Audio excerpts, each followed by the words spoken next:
ready to transform your team chaos into a streamlined symphony of productivity. Let's dive right into how to add employees to Basecamp, making onboarding a breeze and collaboration a dream. First, log into your Basecamp account. As an administrator, you'll need the necessary permissions to manage users. Look for Adminland, which is usually located at the bottom of your Basecamp screen, or in the account settings. Click on Adminland to access the account management area. Once in Adminland, find the People and Teams section. This is where you manage all the users in your Basecamp account. Click on People and Teams.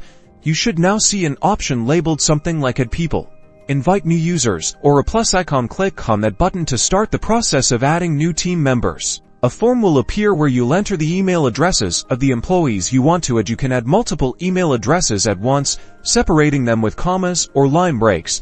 Depending on the form's instructions, make sure the email addresses are accurate. Next, you'll likely be prompted to assign the new employees to specific teams or projects within Basecamp. This controls what they have access to. Select the relevant teams and projects for each employee. Before sending the invitation, you may have the option to customize the welcome message that new employees will receive. Personalize the message to make them feel welcome and provide any initial instructions they might need. Finally, review everything to ensure accuracy and click the Send Invitation button. Basecamp will then send email invitations to the employees you added. Once they accept the invitation and create their accounts, they will be ready to start collaborating with your team.